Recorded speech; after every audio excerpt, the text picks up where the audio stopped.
आप दोबारा डाल दीजिएगा सारा सिलेबस प्रभु जी, ताकि सब लोग उसको अगर प्रिंट लेना चाहें तो कोई भी भक्त उसका प्रिंट ले सकते हैं। तो अब हम पढ़ेंगे नामामृत, पवित्र नाम का अमृत, पेज 28। श्री श्री मदेसी भक्तिवेदांत स्वामी शील प्रभुपाद जी की जय।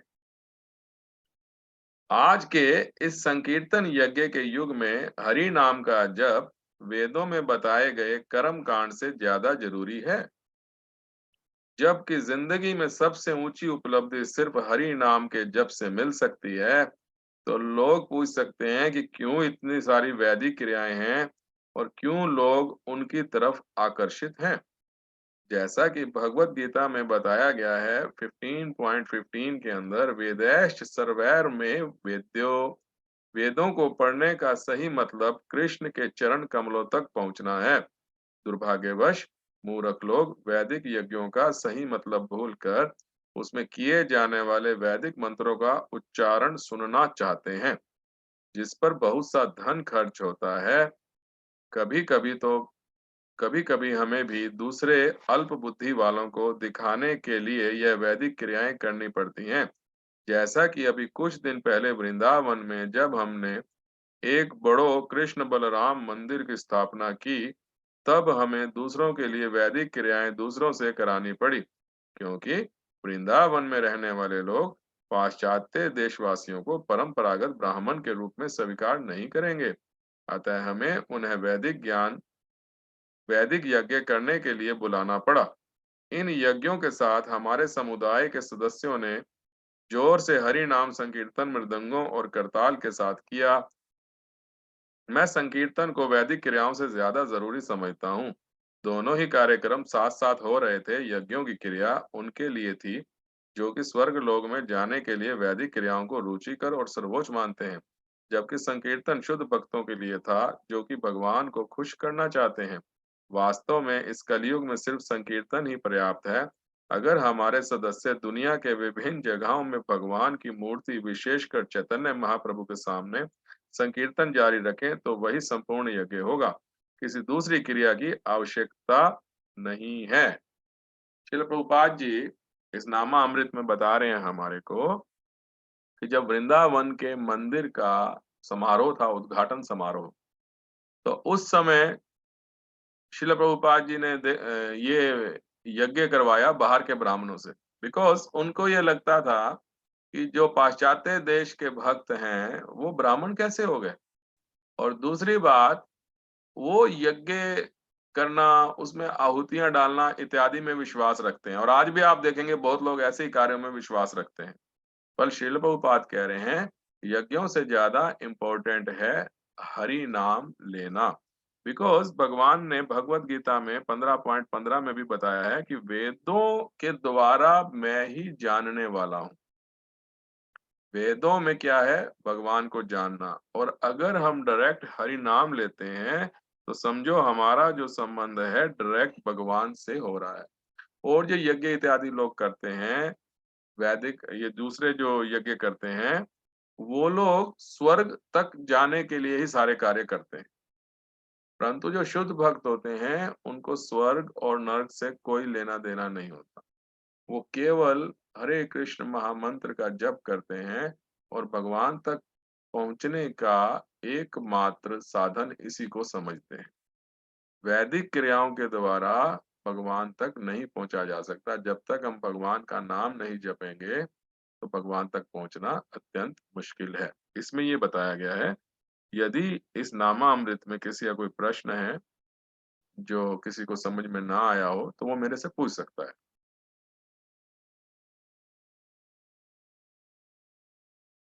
ओके, तो मुझे लगता है कि सबको सब समझ में आ गया। तो अब हम आगे पढ़ेंगे। आध्यात्मिक उन्नति भाग 11, आत्म साक्षात्कार के विज्ञान से, पेज 153 से 155। श्री श्रीमद ऐसी भक्तिवेदांत स्वामी शील प्रभुपाद जी की जय। तो कोई भक्त अगर पढ़ना चाहे तो वो भी पढ़ सकते हैं। कोई भक्त पढ़ना चाहते हैं? पढ़ना ओंकार प्रभु जी, देखिए यदि कोई पढ़ना चाहता है तो उसका आवाज खोल दीजिए। हाँ, यस प्रभु। जी कांति माता जी आप पढ़िए। हरे कृष्ण प्रभु जी। हरे श्री श्री श्री श्रीमद एसी भक्ति वेदांत स्वामी प्रभुपाद। स्वर्ण अवतार भगवान श्री चैतन्य महाप्रभु श्री धाम मायापुर नवद्वीप पश्चिम बंगाल में लगभग 500 वर्ष पूर्व प्रकट हुए थे।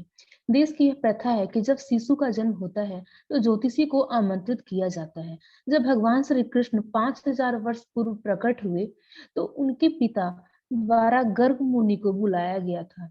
गर्गाचार्य ने कहा, यह शिशु पूर्व में 3 वर्ण शुक्ल रक्त और पीत में प्रकट हुआ था और अब इसका कृष्ण वर्ण हुआ है।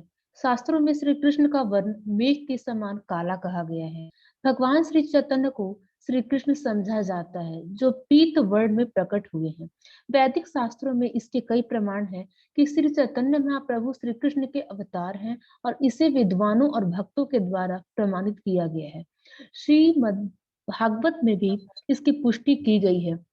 11.5.32 कलयुग में वे अपना वर्णन श्री कृष्ण के भक्त रूप में करते हैं और उनका वर्ण काला नहीं है, पर वे श्री कृष्ण हैं। इस अवतार की दूसरी विशेषता यह है कि वे सदा ही अपने पार्षद सहकारी जनों के साथ रहते हैं। कृष्णा, भगवान हरे कृष्णा, हरे कृष्णा। माता जी आप यहीं रोक दीजिए, इस पे डिस्कस कर लेते हैं, फिर आगे पढ़ा जाएगा। तो स्वर्ण अवतार भगवान श्री चैतन्य महाप्रभु श्री धाम मायापुर नवद्वीप में लगभग 500 वर्ष प्रकट हुए थे। तो बताया जा रहा है इसमें कि घर में जब कोई बच्चा पैदा होता है तो ज्योतिषी को आमंत्रित किया जाता है। तो इसी प्रकार से नंद बाबा और यशोदा मैया ने गर्गाचार्य जी को इनवाइट किया था जब भगवान कृष्ण आए। तो वहां गर्गाचार्य जी बताते हैं कि आपका ये पुत्र पहले शुक्ल रक्त और पीत में यानी इन रंगों में प्रकट हो चुका है और इनका वर्णन दिया हुआ है। यदि आप श्वेत शुक्ल का विवरण जानना चाहें तो भागवतम में 11वें स्कंद में 5वें चैप्टर में 21 नंबर श्लोक है, उसमें बताया है। और यदि आप लाल रंग के बारे में जानना चाहेंगे तो 11:5-24 भागवतम 11 अध्याय 5 श्लोक नंबर 24 में इसका वर्णन दे रखा है। और चैतन्य महाप्रभु पीत वर्ण में आए हैं और अभी कृष्ण आए हैं तो ये इनका कृष्ण वर्ण हुआ। जो इनका रंग जो था, वैसे इनका काला रंग बताया जाता है लेकिन काला नहीं है, ये बादलों के समान कलर होता है इनका, है ना। मेघ के समान इनका कलर होता है, आसमानी कलर, श्याम कलर कह लीजिए आप। ठीक है, तो ये बताया गया भगवान के विषय में। और भगवान श्री चैतन्य को श्री कृष्ण समझा जाता है जो पीत वर्ण में प्रकट हुए हैं। वैदिक शास्त्रों में इसके कई प्रमाण हैं कि श्री चैतन्य महाप्रभु श्री कृष्ण के अवतार हैं और इसे विद्वानों और भक्तों के द्वारा प्रमाणित किया गया। श्रीमद् भागवत में भी इसकी पुष्टि की गई है। तो भागवत में यहाँ लिखा है 11:5-32 के अंदर ये पुष्टि की गई है कि जो चैतन्य महाप्रभु हैं वो स्वयं श्री कृष्ण भगवान हैं। श्री कृष्ण भगवान ही चैतन्य महाप्रभु के रूप में यहाँ पे धराधाम के ऊपर आए थे। कलयुग में अपना वर्णन श्री कृष्ण के भक्त के रूप में करते हैं। भगवान आए थे भक्त के रूप में। ठीक है, जब द्वापर एंड हुआ था, जब भगवान अपने धाम को लौट गए तो कलयुग आया। तो जब भगवान बैठ के सोचते हैं कि अब कलयुग में मैं तो चला आया वहां से, ये लोग कैसे नाम लेंगे, कैसे मेरे तक पहुंचेंगे। तो भगवान उस समय हम पर दया करने के लिए खुद भक्त के रूप में आए और हमारे को मार्ग दिखा करके गए कि इस पथ पर चलकर आप मेरे तक पहुंच सकते हैं। तो अब अगला पहरा, एक एक पहरा पढ़ा जाएगा, फिर उसका साथ साथ हम वर्णन करते रहेंगे। तो अगला पहरा कौन पढ़ेगा? प्रणवकार प्रभु जी देखिए कौन हाथ खड़ा कर रहा है।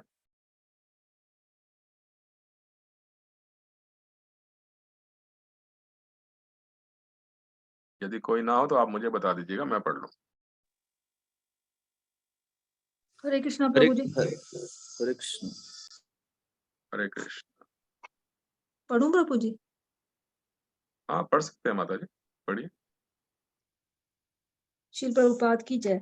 भगवान कृष्ण 2 प्रयोजनों के लिए यहाँ आते हैं, भक्तों की रक्षा करने के लिए और दुष्टों का नाश करने के लिए। इस युग में भी चैतन्य महाप्रभु का मिशन भी यही है, भक्तों की रक्षा करना और भक्तों की को नष्ट करना। परंतु इस युग में भगवान का अस्त्र भिन्न है, जो चक्र गदा अथवा कोई घातक अस्त्र नहीं है। उनका अस्त्र है संकीर्तन अभियान। इसलिए श्रीमद् भागवत में ये कहा गया है कि श्री चैतन्य महाप्रभु इस युग के भगवान के अवतार हैं और उनका पूजन कैसे किया जाता है। पूजा की विधि बहुत ही साधारण है। पार्षद सहित भगवान श्री चैतन्य का केवल एक चित्र रख लीजिए। बीच में भगवान श्री चैतन्य और उनके चारों और उनके प्रधान पार्षद श्री नित्यानंद प्रभु, श्री अद्वैताचार्य प्रभु, श्री गदाधर पंडित और श्री वास पंडित। हरे कृष्ण। यस, थैंक यू माता जी। तो देखिए, परित्राणायाम च साधूनाम विनाशाय च दुष्कृताम, है ना। भगवान क्या करने आते हैं? साधुओं का उद्धार करने के लिए आते हैं और जो दुष्ट जन है उनका विनाश करने के लिए आते हैं। ठीक है, तो यहाँ ये बताया गया, तो जब भगवान आते हैं तो उनके पास घातक हथियार भी होते हैं जिससे वो उनका नाश करते हैं। परंतु श्रीमन चैतन्य महाप्रभु जब आए तो इनका कोई घातक अस्त्र नहीं है, उनके पास क्या है? संकीर्तन अभियान।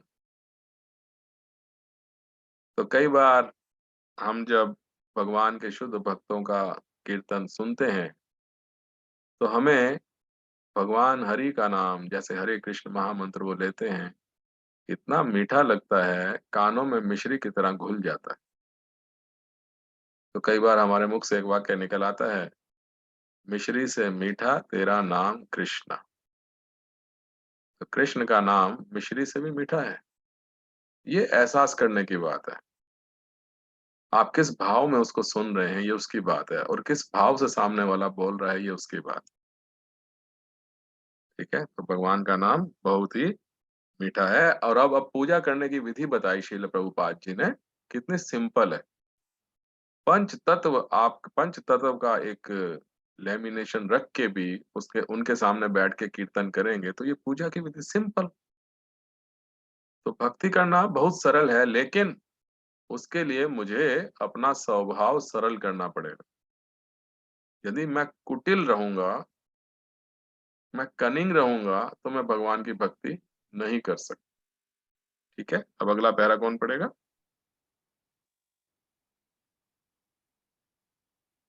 हरे कृष्ण प्रभु जी। मैं पढ़ूं?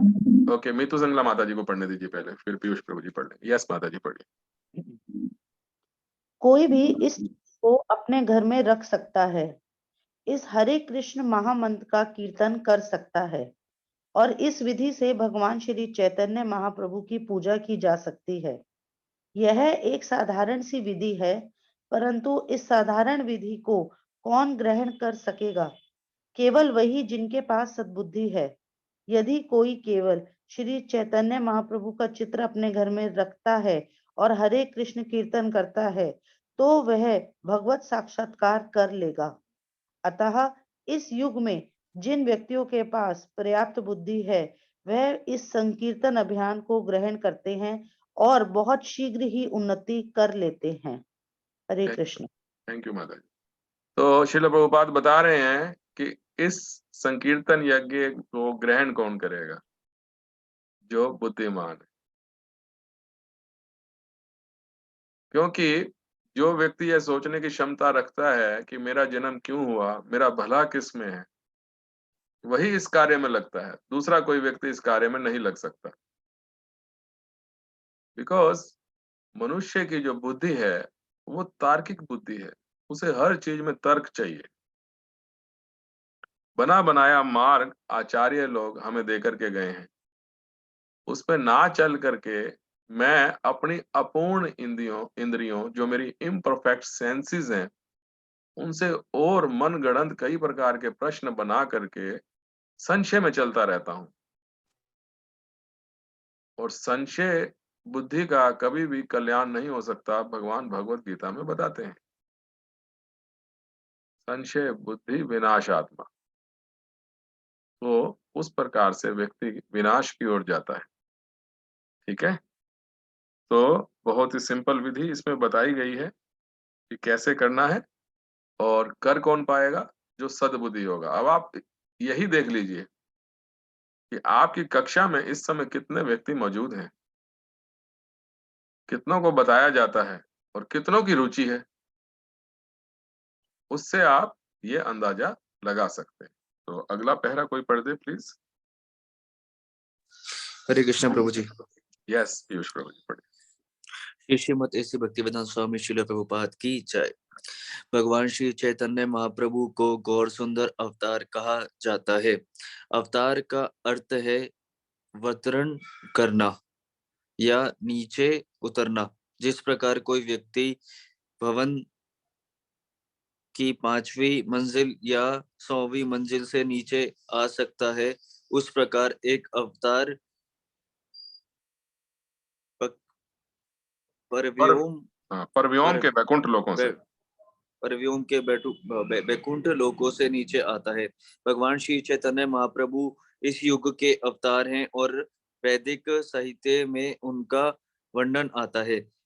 हम किसी को अवतार तब तक नहीं मान सकते जब तक उस व्यक्ति में शास्त्रों में दिए गए लक्षण ना पाए जाए। हरे कृष्णा। यस, कितना सुंदर लिखा है यहाँ पे, शास्त्रों में दिए गए लक्षण ना पाए जाएं। हमने कितनी बार बताया कि यदि किसी बच्चे के विषय में पूछना हो कि बच्चे का पिता कौन है, बच्चे के पिता के बारे में पूछना हो कि बच्चे का पिता कौन है, तो माता ही एक उचित स्रोत है जो बता सकती हैं कि बच्चा कौन है। ठीक उसी प्रकार से जो एक भक्त होता है या भक्ति मार्ग को ग्रहण करता है, शास्त्र उसकी माता है। यदि जो व्यक्ति शास्त्र को माता के रूप में ग्रहण करेगा, वही भक्ति में आगे जा पाएगा। और शास्त्रों में ये प्रमाण है कि भगवान श्री चैतन्य महाप्रभु इस युग के अवतार हैं। और अवतार का अर्थ क्या होता है? अवतीर्ण होना, अवतरण करना, यानी नीचे आना। तो हमारे कृष्ण भगवान जो हैं वो अवतार नहीं हैं, वो अवतारी हैं। यानी कि अवतारी जो होते हैं वो विभिन्न प्रकार के अवतार लेकर के नीचे आ सकते हैं। ठीक है, तो अब अगला पैरा कौन पढ़ेगा? कृष्णा प्रभु जी, मैं पढ़ूं प्रभु जी? अभी हमारे पास मैं अभी पढ़ूं? हाँ ठीक है, अभी चोपड़ा प्रभु जी, फिर गार्गी शर्मा माता जी नेक्स्ट पैरा पढ़ लेंगे। यस चोपड़ा प्रभु जी, आप पढ़िए। हाँ, प्रभुपाद जी की जय। श्री जय। श्री कृष्ण अपनी हेतु की दया के कारण एक भक्त के रूप में आए और हमें दिखलाया कि उनकी शरण कैसे लेनी चाहिए। भगवत गीता में भगवान का अंतिम उपदेश है शरण लेना, परंतु मूढ़ अर्थात महामूर्ख व्यक्तियों ने कहा है मैं भगवान की शरण क्यों लूं। अतः श्री चैतन्य महाप्रभु स्वयं कृष्ण हैं, फिर भी इस बारे में हमें व्यवहारिक दृष्टिकोण से ये सिखा रहे हैं कि भगवत गीता के उपदेशों को अपने जीवन में किस प्रकार आचरण करना चाहिए। श्री चैतन्य महाप्रभु हमें भगवान को प्राप्त करने का प्रत्यक्ष अवसर देते हैं। जब भगवान श्री चैतन्य महाप्रभु के प्रधान शिष्य रूप गोस्वामी सर्वप्रथम श्री चैतन्य महाप्रभु से मिले तो वह बंगाल के शासन में एक मंत्री थे, परंतु वह श्री चैतन्य महाप्रभु के अभियान में सम्मिलित होना चाहते थे। शील रूप गोस्वामी ने अपने मंत्री पद का त्याग कर दिया था और संकीर्तन अभियान में सम्मिलित होने के पश्चात जब वह शरणागत हुए तो उन्होंने भगवान श्री चैतन्य की संकीर्तन में पूरी बहुत स्तुति की। वह श्लोक इस प्रकार है, पढ़ूं प्रभु जी आगे? बस हो गया। नमो महावदान्याय कृष्ण प्रेम प्रदायते कृष्णाय कृष्ण चैतन्य नामने गौरितश्वे नमः। तो इस पैराग्राफ के अंदर बताया जा रहा है कि श्री कृष्ण अपनी अहेतु की दया के कारण एक भक्त के रूप में आए। तो क्या नाम था जिस रूप में वो आए? पीयूष प्रभु जी, क्या नाम था?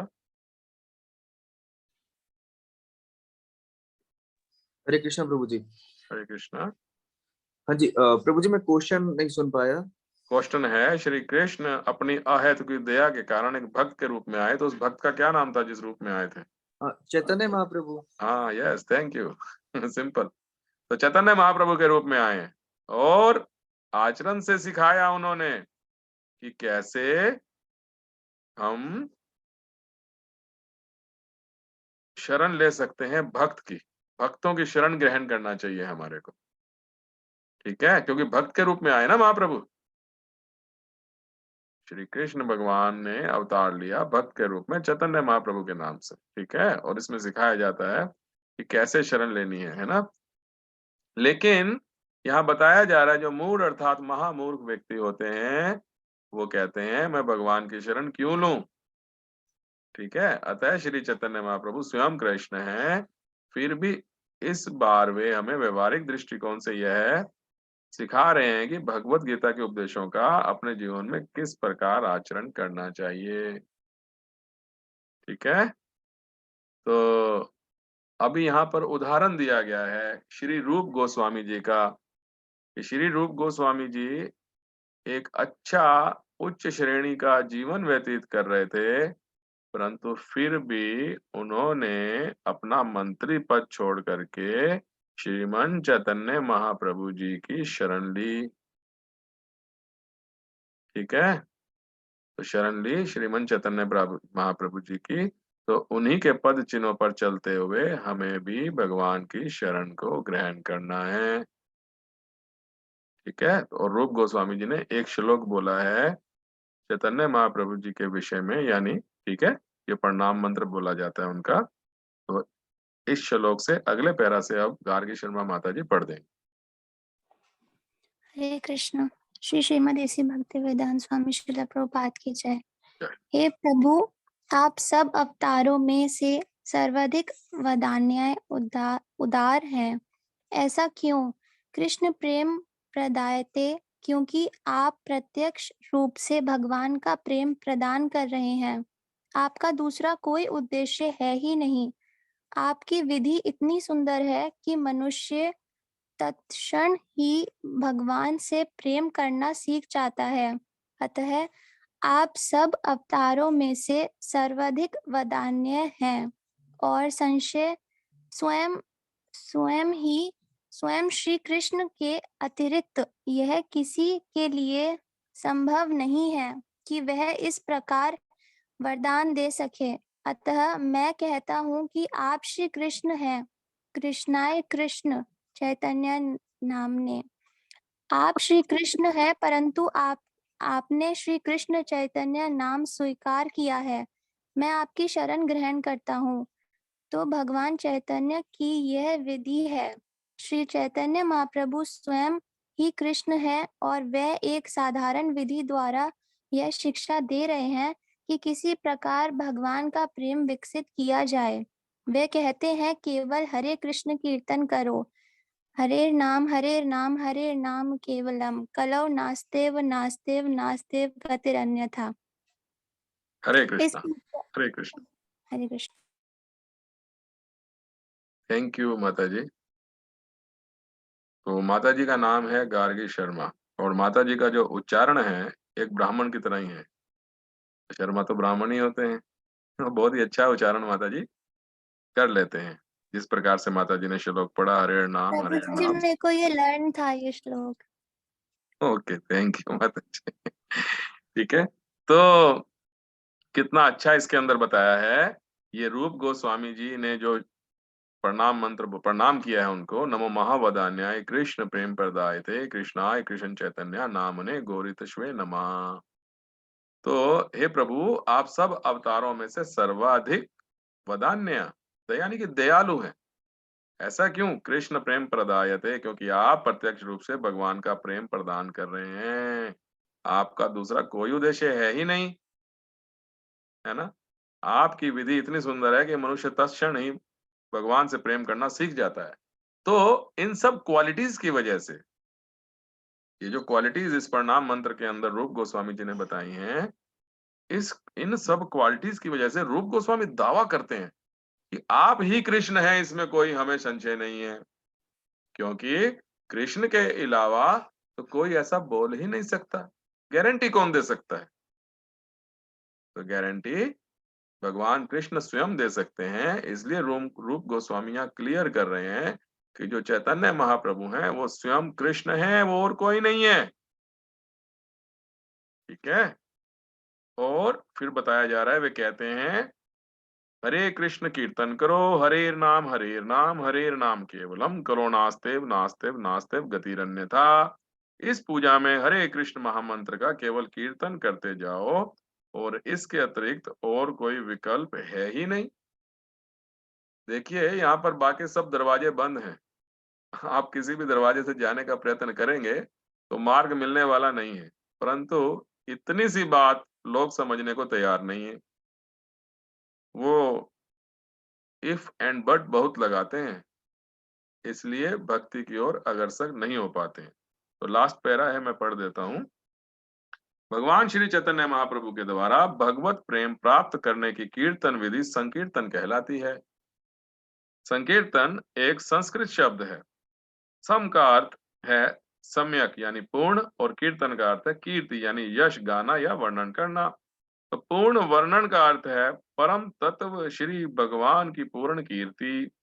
यह नहीं कि कोई किसी भी वस्तु का वर्णन करे या किसी भी मनुष्य की कीर्ति गाए और वो कीर्तन होगा। व्याकरण की दृष्टि से भले ही वो कीर्तन है, परंतु वैदिक प्रणाली के अनुसार कीर्तन का अर्थ है परम सत्य, परम ईश्वर, भगवान का वर्णन करना, कीर्तन इसे कहते हैं। तो बहुत ही क्लियर इसमें लिखा गया है, यदि हम इस समाज में किसी व्यक्ति की कोई प्रशंसा करते हैं और उसके गीत गाते हैं, तो भले ही वो व्याकरण की दृष्टि से शब्दों के मतलब से तो कीर्तन कहलाएगा, लेकिन वास्तव में कीर्तन का मतलब है भगवान के यश का गुणगान करना। उसको बोलते हैं कीर्तन। और जब सब मिलके करते हैं, संग में करते हैं, तो उसको बोलते हैं संकीर्तन। ठीक है? तो भगवान का गुणगान करने से ही वो कीर्तन बनेगा। इस धराधाम के किसी साधारण प्राणी का नाम लेके उसकी क्वालिटीज का जिक्र करके आप उसको कीर्तन नहीं कह सकते। जहाँ कीर्तन लगेगा तो समझो अवश्य ही केवल और केवल भगवान के विषय में बात हो रही है। इसको बोलते हैं कीर्तन। अभी देखिए, कोई अपने घर हरि नाम संकीर्तन करवाता है, कोई बोलता है आज मेरे यहाँ संकीर्तन है, तो वहां संकीर्तन में क्या होता है? भगवान का ही तो नाम लिया जाता है ना। वहां संकीर्तन में बैठकर ये तो नहीं बोला जाता कि फलां व्यक्ति ऐसा, फलां व्यक्ति ऐसा, फलां व्यक्ति ऐसा। ऐसा तो नहीं बोलते ना हम लोग। भले ही वो उसके नामों का कीर्तन हो व्याकरण की दृष्टि से, परंतु वास्तव में उसको हम कीर्तन नहीं कह सकते। तो ये आध्यात्मिक उन्नति भाग 11 समाप्त होता है यहाँ। इसके प्रश्न उत्तर आप सबने अपने घर से जैसे आज हमने किया करके आने हैं, और अगले सप्ताह हम इसके प्रश्न उत्तर ऐसे ही जैसे आज हम सबने मिलके किए हैं ऐसे ही करेंगे। आप सबसे निवेदन है, आप समय निकालिए, आप प्रिंट निकालिए और इनके उत्तरों के ऊपर मार्क करके आइए। उसमें जो भी रेक्टिफिकेशन होना होगा वो हम यहाँ करवा देंगे। इससे आपकी समझ अच्छे से डेवलप होगी। ठीक है? तो अब हम करते हैं प्रचार ही सार है, जो इस चैप्टर का अंतिम पार्ट है। तो प्रचार ही सार है। चैतन्य महाप्रभु की श्री श्रीमदेसी भक्तिवेदांत स्वामी श्री प्रभुपाद जी की जय। चैतन्य महाप्रभु की पतित आत्माओं के लिए चिंता दूर करने के लिए प्रचार करना चाहिए।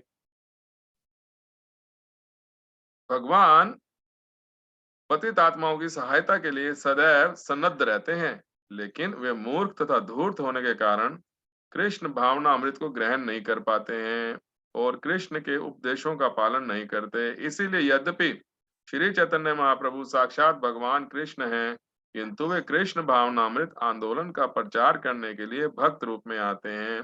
यारे देखे तारे कहे कृष्ण उपदेश।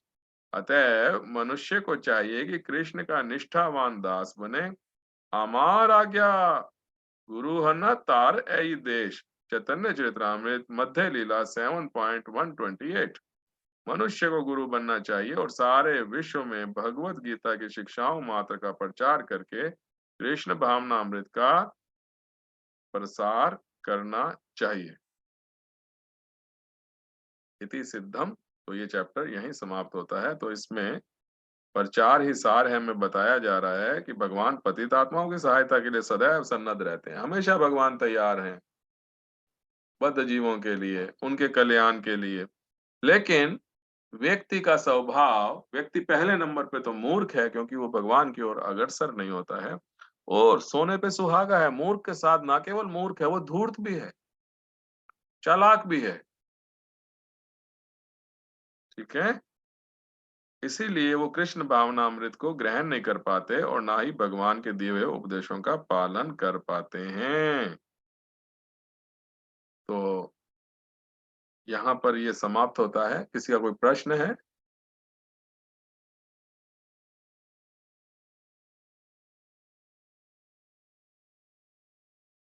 कोई प्रश्न नहीं है। ओके, प्रणव ओंकार प्रभु जी, आप स्क्रीन को नॉर्मल कर सकते हैं। तो आप सब भक्तों से मेरा एक बार फिर से निवेदन है, कृपया प्रिंट आउट लेकर के क्वेश्चंस आंसर्स को मार्क करके लाइएगा। सतीश प्रभु जी, अगले सप्ताह में कोई बहाना नहीं सुनूंगा। क्लियर है प्रभु जी? खाली हम आकर यहाँ बैठ जाएंगे और हम कोई भी पार्टिसिपेशन नहीं करेंगे, भाग नहीं लेंगे किसी क्रिया के अंदर, तो भक्ति में हम उन्नति नहीं कर पाएंगे, समझ डेवलप नहीं होगी, फिर वो ऊपरी भक्ति है। हृदय के अंदर यदि हमें भगवान को बिठाना है तो हमें यहाँ होने वाली क्रियाओं में भाग लेना ही पड़ेगा। तब भगवान देखेंगे कि हाँ, ये मेरे से संबंधित कार्य में भाग ले रहा है। तो किसी भक्त का कोई प्रश्न है, कोई टीका टिप्पणी है, कोई कुछ कहना चाहता है तो ठीक है, वरना हम अपनी वाणी को यहीं विराम देंगे और अगले सप्ताह आज ही के दिन इसी समय पर हम मिलेंगे। पहले प्रश्न उत्तर करेंगे, फिर हम अगला चैप्टर करेंगे। Okay, I think there is no question at all. वाञ्छाकल्पतरुभ्यश्च कृपा सिन्धुभ्येव च पतितानां पावनेभ्यो वैष्णवेभ्यो नमो नमः। अनंत कोटि वैष्णव वृंद की जय। जगतगुरु शील प्रभुपाद की जय। हरे कृष्ण महामंत्र की जय। बहुत बहुत धन्यवाद आप सब भक्तों का।